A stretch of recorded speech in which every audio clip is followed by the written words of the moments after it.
Mzibambo uyu mukumuonayu mkazi wake anafa tsiku la ukwati wawo, ndipo safunanso kukwatira mpaka lero. Amakhala yekha ndipo salakalakanso moyo wa banja kamba ka zomwe zinachitikazo. Mzibambo uyuyu ndi ndani?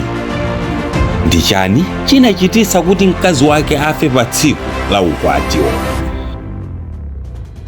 Nanga moyo wake wa masiku onse umamuyendera motani mkuluyu? Ndine Dean Studios, khalani pompo pomwe nkhani ikupitirira osayiwala kutigula ka TV stand akakanyatwa kowala from China. Seti yonse ndi tebulo, zonsezi zikupita pa mtengo wa zii. Pakadali pano ili kulilongwe tilankhuleni kuti mumve zambiri.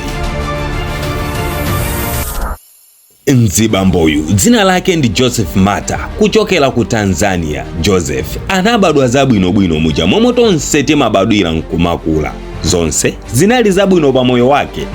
Wayesa akazi osiyanasiyana, koma olo utayesa bwanji sipalephera wina wake okugunda mtimawo pachifuwa. Choncho anazipezera nthiti yake Joseph, yomwe anagwirizana nayo kwambiri. Ankakondana ndipo zinafika poti apange ukwati. Anthu amati chikondi ndi anthu awiri, koma zikafika pa ukwatipa chikondichi sichikhalanso pa anthu awiri kamba kuti zitheke. Pamafunika kugwirana manja pakati pa akuchimuna ndi akuchikazi, onse agwirizane nazo. Sono mukhesi iyi ya Joseph inali yovutirapo kamba kuti ngakhale anthuwa anakondana, koma anali osiyana zikhulupiriro. Wina ndi Mkhristu weniweni ndipo winanso ndi Msilamu weniweni. Ndiye ngakhale zinali chonchi, akwawo kwa mkaziko ndiye samagwirizana nazo izi olo pang'ono, kupatula ochepa okha amamupanga support.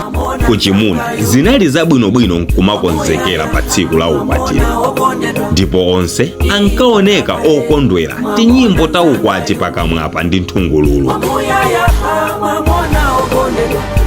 Koma mbali ya kuchikaziko inde amaphika, koma ambiri ankaoneka samasangalala nazo. Nthawi ya pabwalo inafika, ndipo chongoyamba kumene mkazi anangopezeka wagwa pansi. Kumukupiza sizinathandize, anamutengera ku chipatala. Anangodusa kanthawi pang'ono anapezeka wamwalira. Mwambo omwe unkayembekezera kuti ukhale wa nthungululu unasintha ndi kusanduka mwambo olira. Maliro anayikidwa.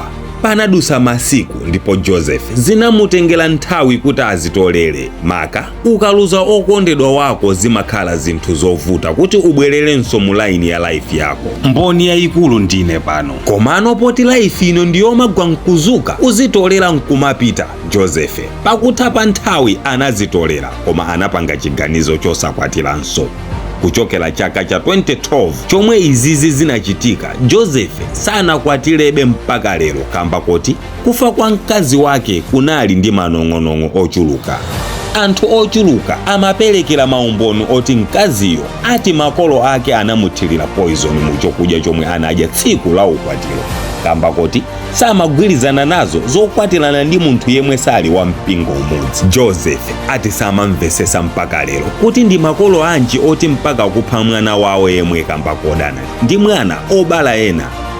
Pakadali pano akuchimuna ndi akuchikazi ndi mphaka ndi khoswe, sagawana maswiti akakumana. Kunena za moyo wake wa tsiku ndi tsiku, Joseph ati siwokondwa kamba kuti munthu ye amamupasa zilimbikitso mu moyo uno anachoka iye asakuyembekezera.